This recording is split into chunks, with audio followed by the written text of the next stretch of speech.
Igreja Açores, o programa com a atualidade da Diocese para ouvir aos domingos, ao meio-dia, na sua Antena 1 Açores.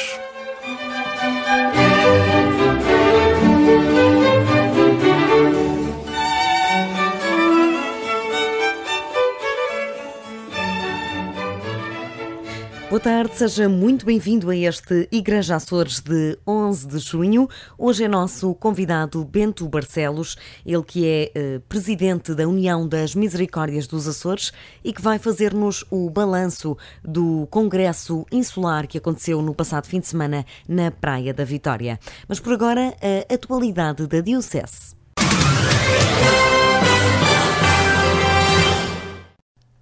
Este fim de semana, Fátima recebe cerca de 60 mil peregrinos, muitos deles de tenra idade, na peregrinação das crianças que pretende assinalar o centenário de Fátima.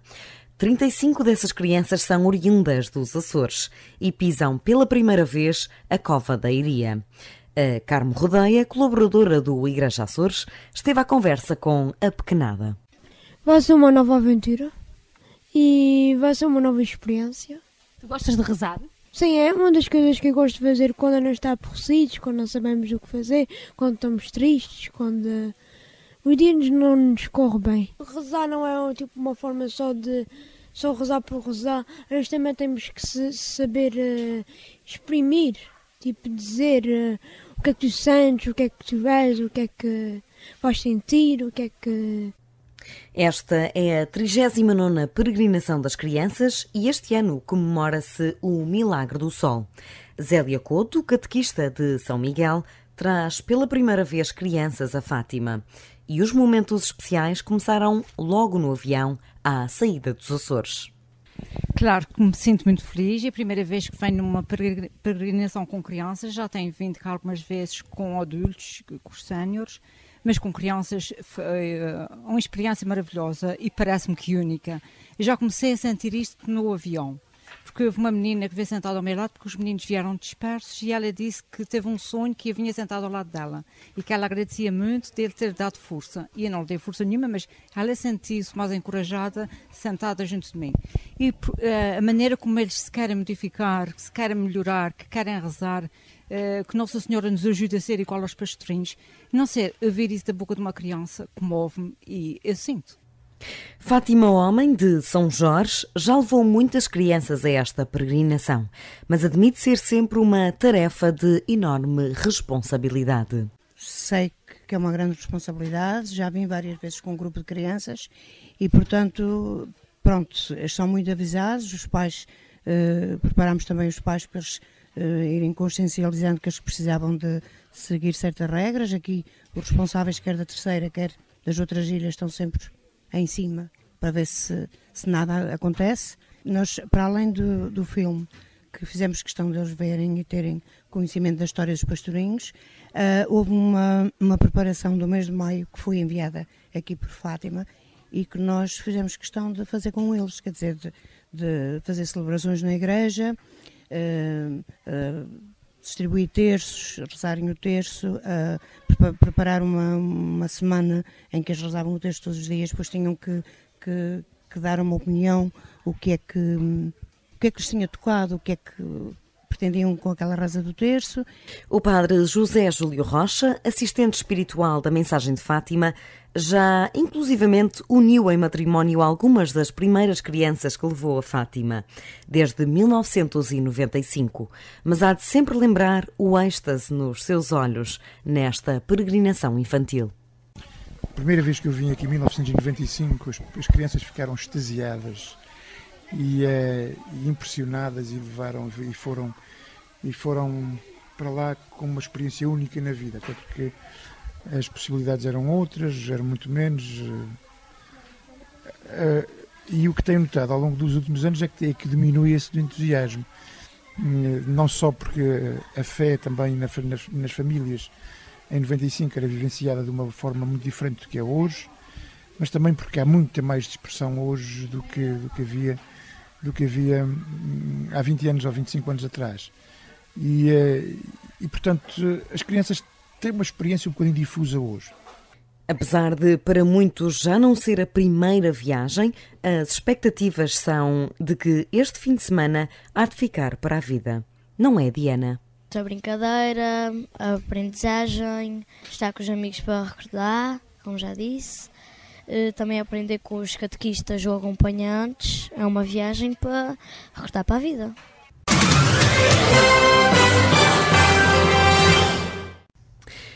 Terminadas as aulas no Seminário Episcopal de Angra, é tempo de fazer balanços ao novo corpo docente e aos novos conteúdos inseridos no último ano. Para o reitor Padre Hélder Alexandre, o ano de 2016-2017 termina com bons resultados. Estamos realizados, estamos satisfeitos, até de certa maneira cansados, porque o trabalho foi muito, mas todos os objetivos a que nos propusemos no início do ano, de facto, foram concretizados. Tivemos um enriquecimento muito grande na questão da história da arte e património. Também tivemos um outro professor, o Padre Ângelo, na história do Concílio Vaticano II e nos documentos conciliares, que é, de facto, uma matéria muito central para a formação de um futuro sacerdote. E essas aquisições recentes permitiram, de facto, um enriquecimento muito grande para o corpo docente. Deveram-se, de facto, à ausência do Padre Adriano, que é atual reitor do Santuário de Santo Cristo, mas parece-me que, de certa maneira, conseguimos compensar também enriquecendo o corpo docente. A aposta forte na pastoral vocacional já começa também a dar frutos. 3 jovens já estão inscritos para o próximo ano letivo. No encerramento das aulas houve ainda tempo para homenagem a 2 pilares do Seminário Episcopal de Angra na atualidade. Foi um reconhecimento que nós fizemos a 2 professores desta casa que praticamente foram ordenados, foram para Roma fazer a formação e depois ficaram aqui ao longo destes anos todos. O Padre Júlio foi feito durante alguns anos, faz parte da atual equipa formadora também, e o Padre Jaime Silveira foi mesmo reitor desta casa. Portanto, é uma homenagem mais que justa a 2 professores que são de facto referências já na história recente desta instituição. Agora é tempo de estudo para os exames de final de ano e já com os olhos postos na ordenação dos 2 diáconos que serão ordenados presbíteros. Jacob Vasconcelos, já no próximo mês de julho, e Nelson Pereira, que será ordenado em novembro. Acontece na Ilha das Flores a 5ª peregrinação dos acólitos, organizada pelo Serviço Diocesano da Liturgia. Como Maria Servimos Jesus, é o mote da peregrinação que acontece de 29 de junho a 1 de julho. O padre Marco Luciano, diretor do Serviço Diocesano da Liturgia, adiantou ao Igreja Açores todo o programa que está a ser preparado em conjunto com a Ouvidoria das Flores. É um momento, enfim, de estreitarmos laços, de reunirmos os acólitos das várias ilhas. Foi preparado todo um programa para acolher os acólitos vindos das várias paróquias. Vamos ter um dia com várias recuperações, com oficinas temáticas, oportunidades, enfim, são oportunidades de formação para vários grupos de acólitos, também a vários níveis. E também com isto teremos uma vertente prática. Nós temos, para além disto, mostrarmos a Ilha das Flores aos acólitos que vêm das outras ilhas e depois, com certeza, vamos ter um momento muito especial e que também poderia invocar, que é a ordenação sacerdotal do diácono Jacob Vasconcelos. Um momento especial para a Diocese que poderá cativar e evangelizar os acólitos. A peregrinação já conta com inscrições de acólitos de São Miguel, Faial e Flores. A organização prevê que um número significativo se inscreva nestas 2 próximas semanas.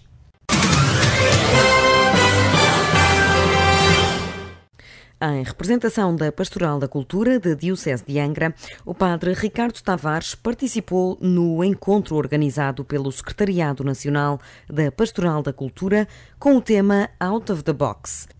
Pensar fora da caixa. O representante açoriano garante que a Diocese de Angra já começou a trilhar o seu rumo no sentido certo, os jovens.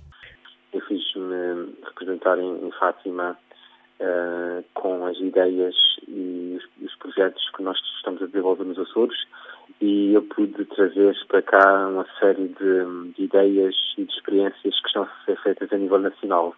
Sim, a nível nacional estão a ser feitas experiências pioneiras a nível da arte, da cultura, da informática, das redes sociais, em que os jovens são convidados a serem protagonistas, pessoas ativas, e eles próprios contribuírem com a sua forma processual de existir para criar novos modelos da sociedade.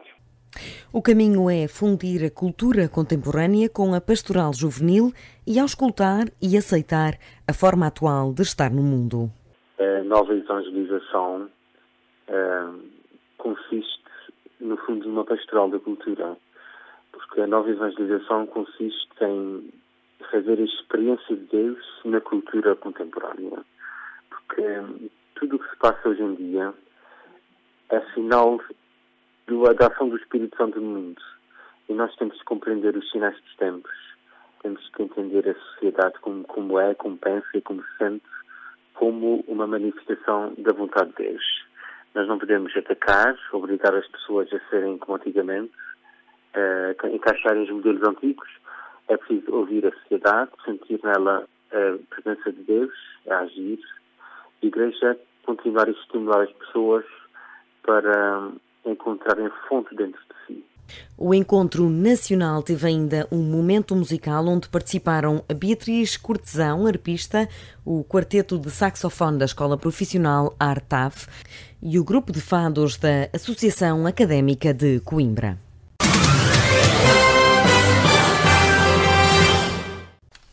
É nosso convidado deste Igreja Açores, Bento Barcelos, ele que é presidente da União das Misericórdias dos Açores. Bento Barcelos, depois de um fim de semana com olhos postos na Praia da Vitória, imagino que o sentimento seja de satisfação acima de tudo. Bom dia, obrigado pelo seu convite para esta entrevista. Tem sempre muito gosto de estar consigo, estar no Rádio Clube de Angra e com os seus ouvintes.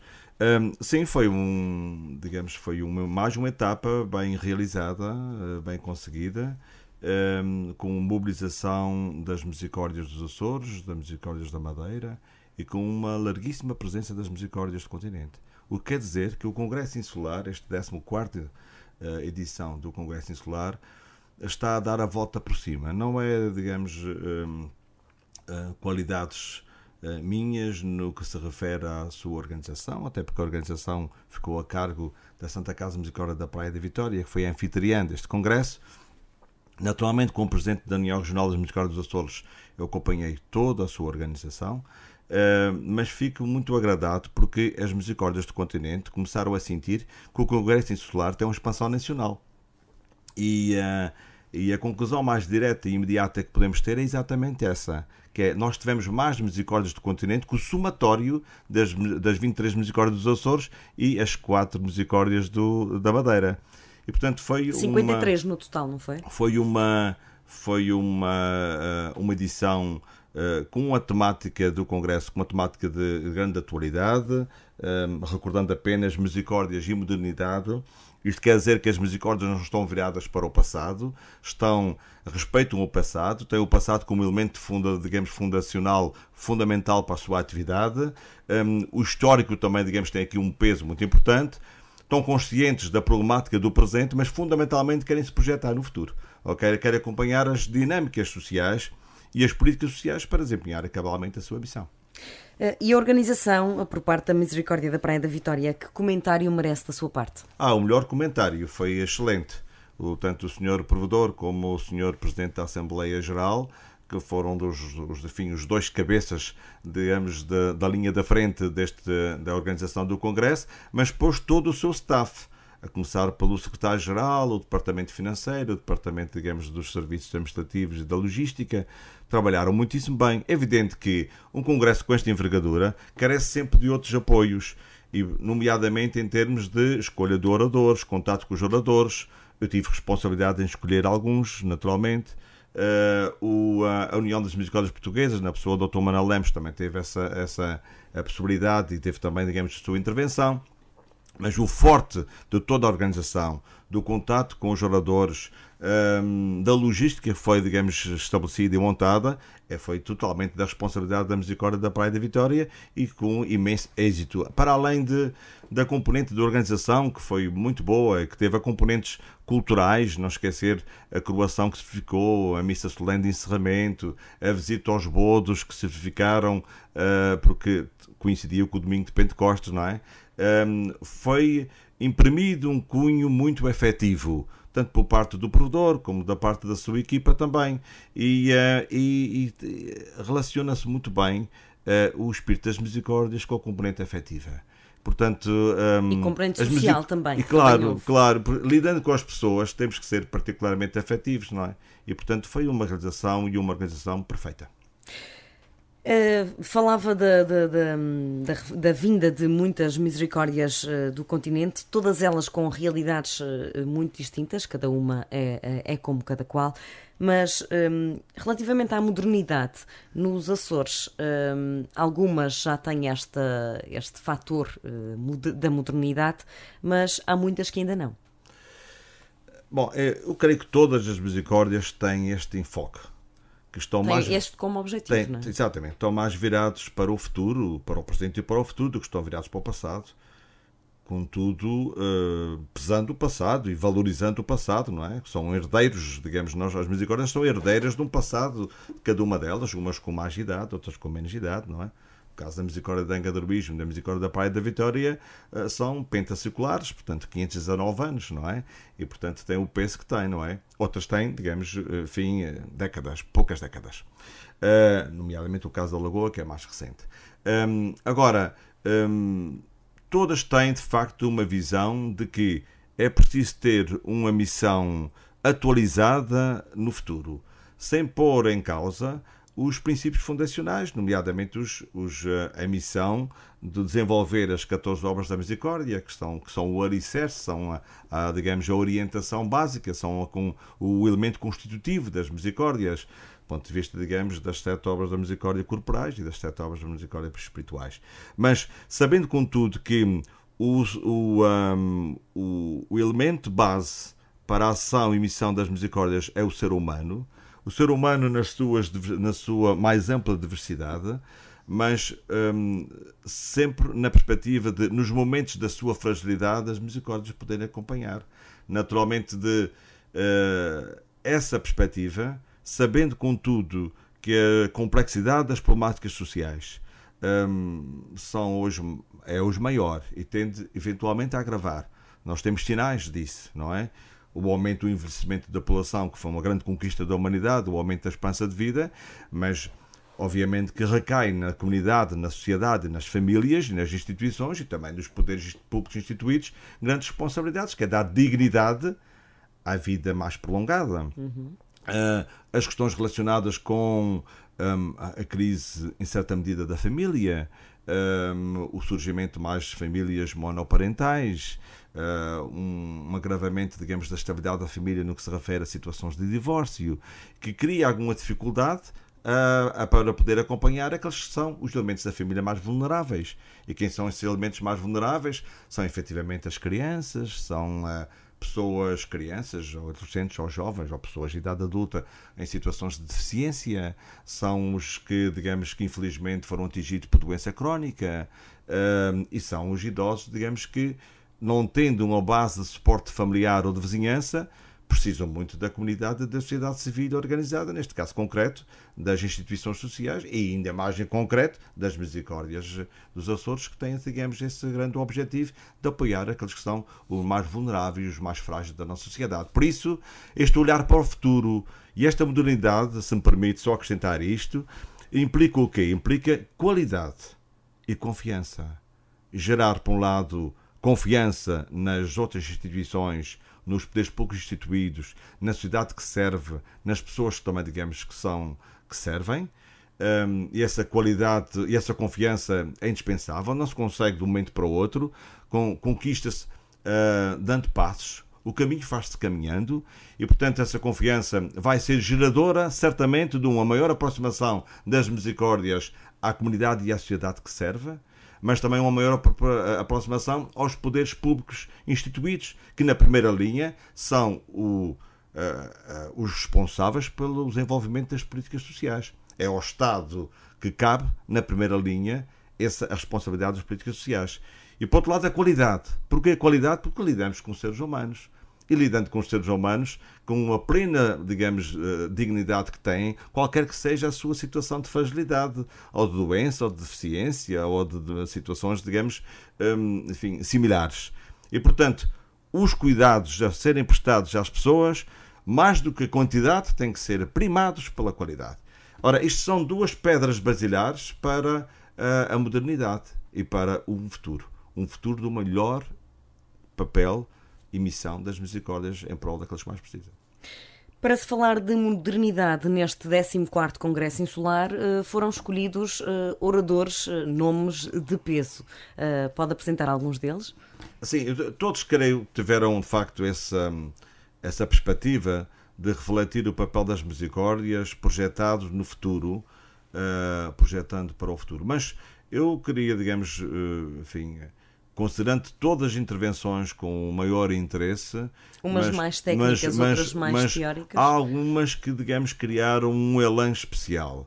Uma delas foi da doutora Margarida Pinto Correia, porque, efetivamente, ela, digamos, com base nas dinâmicas da sustentabilidade, que tem, de facto, várias variantes, ela, digamos, traz-nos um pensamento que é, digamos, exposto com muita energia, com muita paixão, com muito entusiasmo, e cria uma empatia, de facto, e galvaniza as pessoas. E portanto, com os dons da comunicação que ela tem. Sim, tem, de facto, uma comunicação muito acessível, e além de ser muito acessível, muito cheia, digamos, de ideias, de perspectivas, de pistas, e que não acaba por ser, digamos, um conteúdo muito rico, mas não é complexo no seu entendimento. Mas, naturalmente, que, enfim, todas as outras comunicações que foram aqui apresentadas, enfim, estou a lembrar do Dr. Roberto Monteiro, o Presidente da Câmara Municipal da Praia da Vitória,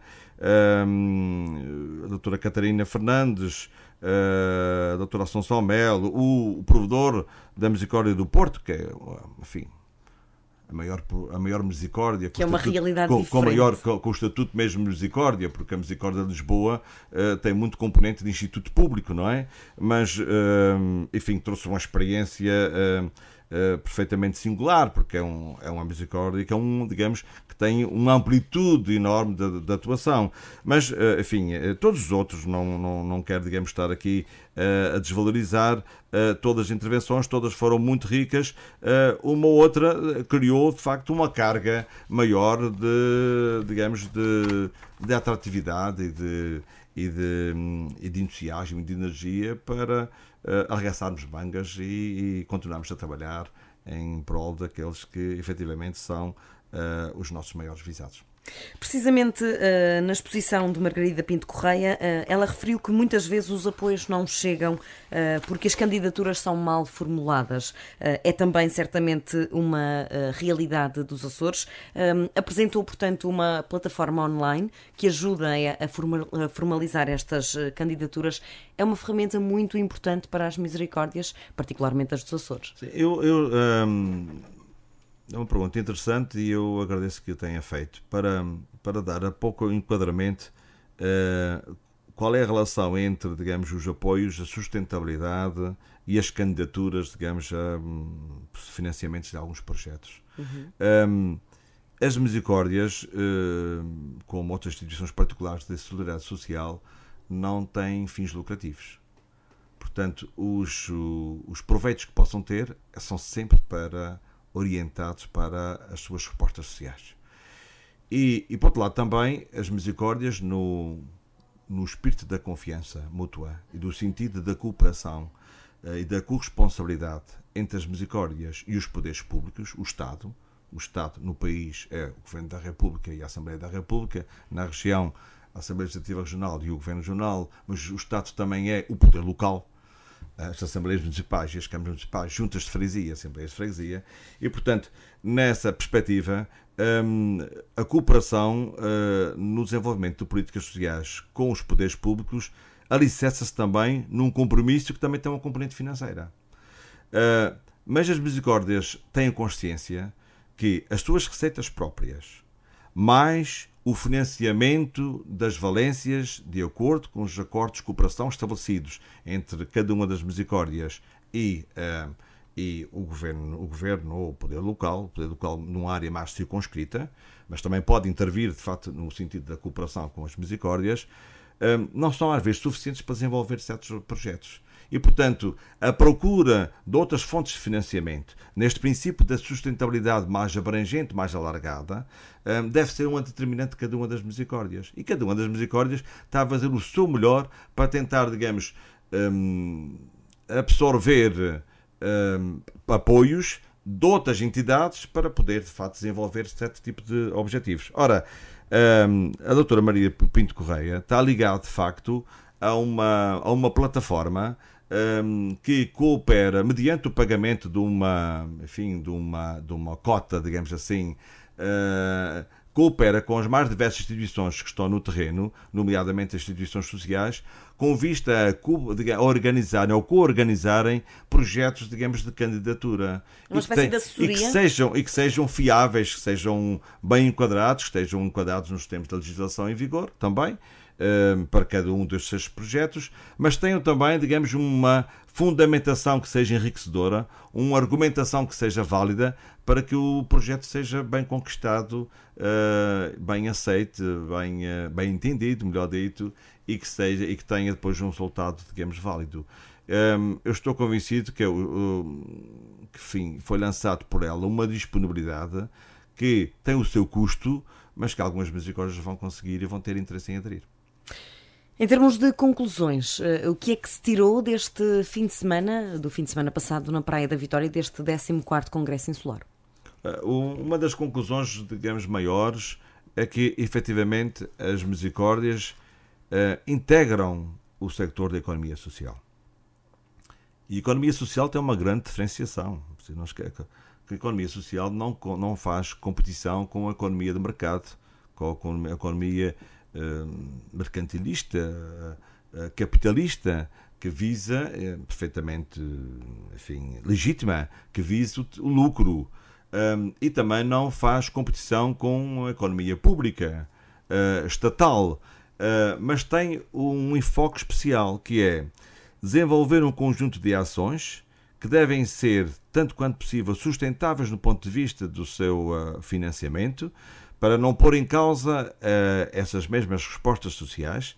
E, por outro lado, dado que que tem uma grande base de empregabilidade, emprega muita gente, presta, digamos, serviços a muitas pessoas, portanto, interage com a sociedade ao nível da economia privada, da economia pública, e, portanto, são 3 sectores de economia que, aliás, estão plasmados na Constituição da República Portuguesa, se não estou em erro, é o artigo 82, que exatamente, digamos, congrega esses 3 patamares da economia. A economia privada, digamos, capitalista, ou economia de mercado, a economia pública e a economia social. E essa foi um elemento, digamos, definidor, é que, sem pôr em causa a missão que as misericórdias têm, a sua natureza fundacional, que é de fazer o bem, não pode, de facto, deixar de pensar que tem que ser sustentável. Porque se não for sustentável, põe em causa o seu próprio funcionamento. E pondo em causa o seu funcionamento, não desenvolve a sua missão. E, portanto, são pilares essenciais da economia social. E interagem com as outras áreas da economia social, nomeadamente a Banca de Economia Social, a Caixa de Crédito Agrícola, que é, digamos, a Caixa Económica da Misericórdia de Angra, a Caixa Económica de Montepio, são instituições de economia social, da área financeira, da área bancária, mas também as mutualidades, as fundações, e, portanto, neste universo, digamos, bastante amplo de economia social, que no nosso país são perto de 5.000 instituições, veja, 5.000 instituições no nosso país, o papel das misericórdias é um papel insubstituível. Outro dos momentos altos deste congresso foi, claro, a presença do presidente Marcelo Rebelo de Sousa. Também ele sempre presente e ligado às misericórdias, particularmente em Celurico de Basto, na sua terra. Que, aliás, referiu. Exatamente. Aliás, ele teve o cuidado de referir na sua própria intervenção e na saudação que fez.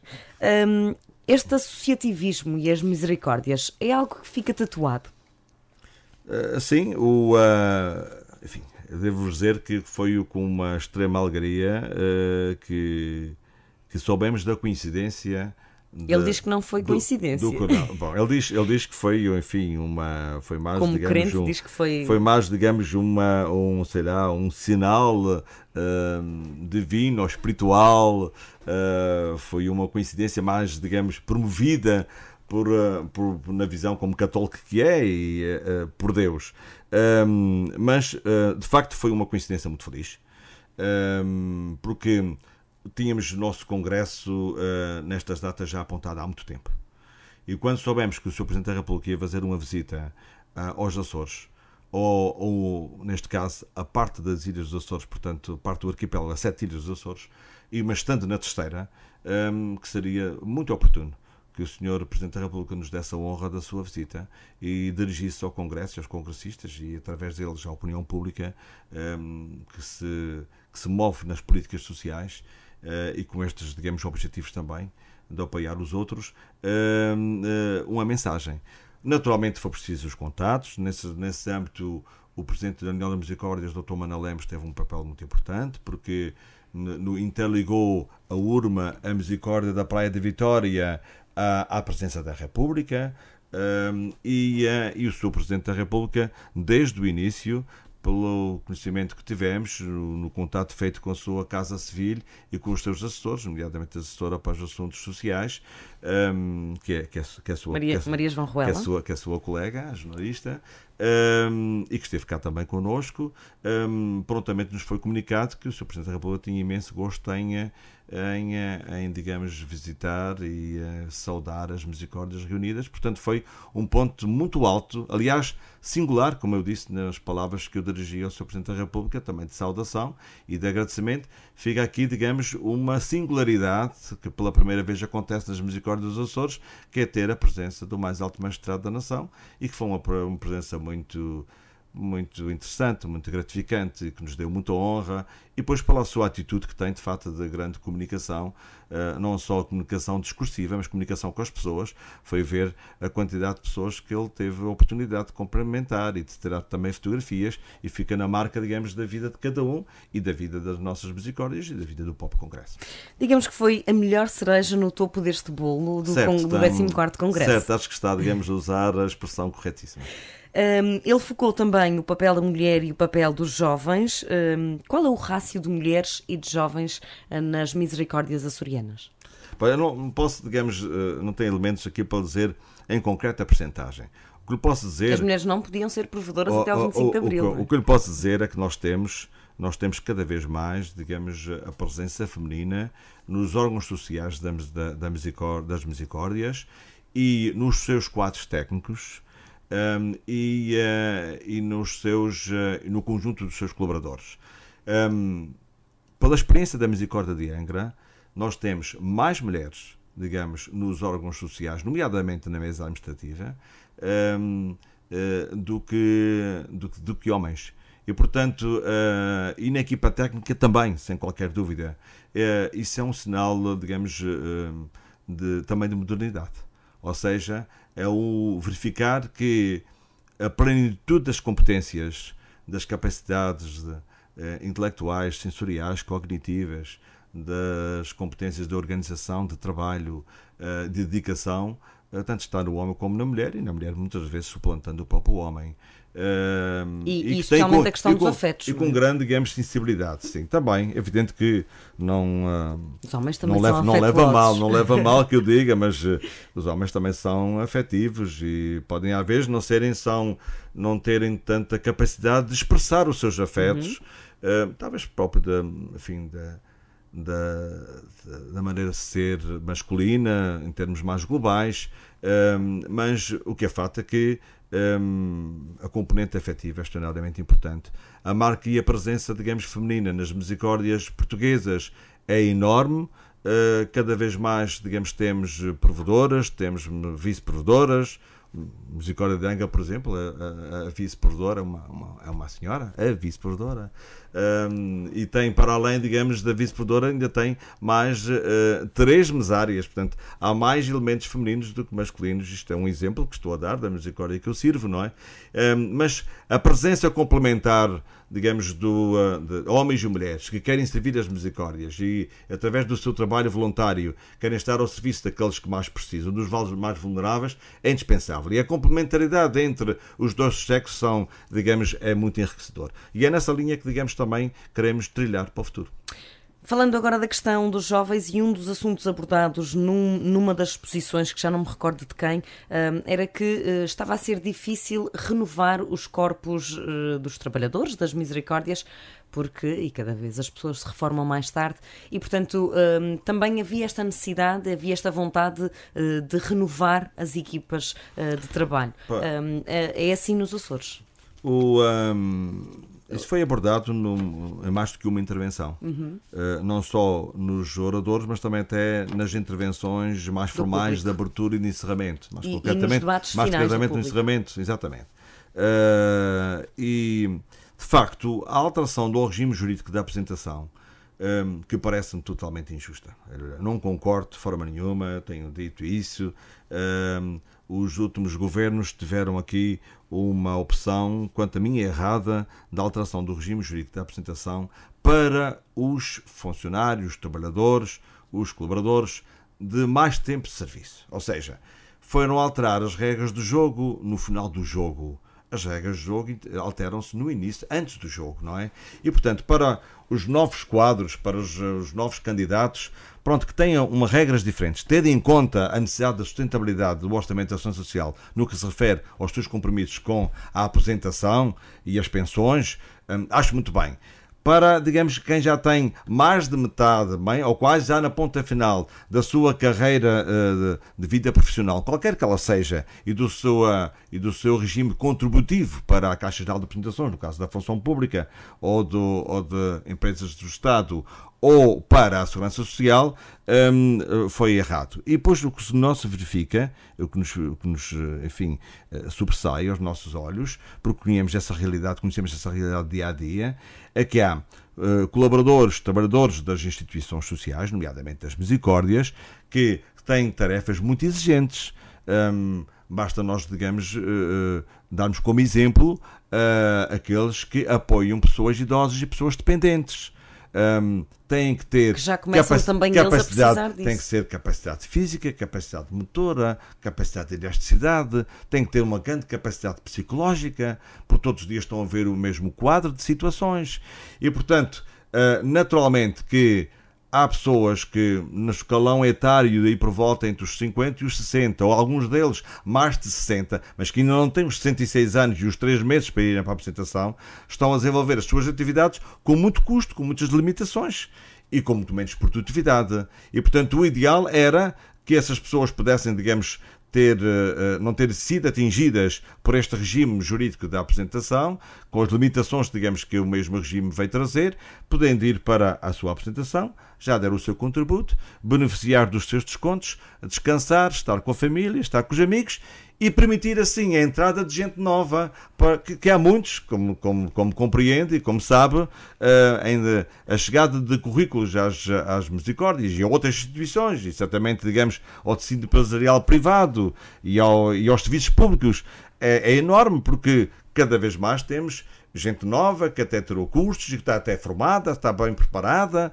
no ponto de vista, digamos, dos seus conteúdos académicos, dos seus conhecimentos teóricos, agora precisa de trabalhar. Mas as misericórdias, no caso concreto, não consegue, digamos, ter capacidade financeira para assegurar aqueles que são os seus quadros mais antigos e que têm todo o direito, digamos, de estarem na instituição, mas já produzindo menos, com menos capacidade de trabalho, etc. E estar, digamos, a integrar quadros novos para substituírem aqueles que neste momento são mais limitados no exercício das suas atividades. Mas vamos tentando fazer isso, mas não com aquela profundidade e com aquela envolvência, digamos, de novos recursos humanos que seria, de facto, necessário. Bento Barcelos, o próximo Congresso Insular será na Madeira? Não, o próximo Congresso Insular vai ser em Ponta Delgada. Vai ser em Ponta Delgada, nos Açores. Daqui a 2 anos. Daqui a 2 anos. Os nossos colegas, provedores, nomeadamente o Presidente do Secretariado Regional das Misericórdias da Madeira, o Dr. Jorge Spínola, que é provedor da Misericórdia do Funchal, propôs-nos 3-1, ou seja, 3 congressos nos Açores, 1 congresso na Madeira. Porquê? Qual é o argumento? É que nós temos 23 misericórdias nos Açores e na Madeira tem 4 misericórdias, então a ver se conseguem recuperar, regenerar a 5ª misericórdia, que é no Porto Santo, que está inativa há uns anos. E, portanto, é um rácio muito diferente. Eu considerei, claro, sem dúvida, mas também nós temos aqui nos Açores misericórdias pequenas, que não teriam capacidade de poder, digamos, capacidade, ou seja, não é ter vontade, tinham vontade, certamente, mas a capacidade logística, enfim, a organização, as estruturas, digamos, as estruturas, nomeadamente, de alojamento nos seus concelhos, para, digamos, pôr no ar uma organização desta natureza, porque como acompanhou os trabalhos também, são muitos os participantes, são muitos os acompanhantes e, portanto, a necessidade de meios de transporte, de alojamento, etc., exige bastante, digamos, das estruturas locais. Eu considerei, falei nisso ao Dr. Jorge Spínola, que considerava que era 6 anos sem haver um congresso nos Açores, na Madeira, que era muitos anos. E, portanto, que achava que era mais equilibrado uma proporção de 2-1. 2 congressos nos Açores, 1 congresso na Madeira. Mas isso não ficou, o assunto não ficou fechado, o dossiê não ficou fechado. De qualquer forma, manifestamos a nossa abertura para, digamos, o próximo congresso ser nos Açores.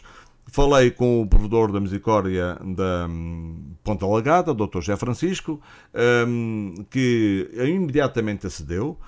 Mais ainda, nós já sabíamos, mas ele confirmou que nunca tinha havido ainda o Congresso Insular das Misericórdias em Ponta Delgada, o que me parece a mim que é, de facto, uma lacuna grave, e, portanto, vai ser daqui a 2 anos em Ponta Delgada, sendo anfitriã da Casa da Misericórdia de Ponta Delgada, e o provedor manifestou todo o interesse e todo o agrado em receber o Congresso. Portanto, é isso que está previsto, e se tivermos vida e saúde, lá estaremos. E que seja um sucesso como este foi na Praia da Vitória. Oxalá que seja também. Muito obrigada, Dr. Bento Barcelos, ele que é o presidente da União das Misericórdias dos Açores, depois deste congresso insular que aconteceu no passado fim de semana, que juntou Misericórdias dos Açores e da Madeira, mas também com a surpresa da enorme presença de misericórdias nacionais. Obrigada por ter vindo aos nossos microfones. Muito obrigado, tenho sempre muito gosto em ser entrevistado pelo Rádio Cobodanga, por si também. E sempre que achar que seja pertinente, estou ao vosso dispor. Vou certamente chateá-lo muitas vezes. Muito obrigada por ter vindo. E nós regressamos na próxima semana com mais um convidado especial e com mais informação.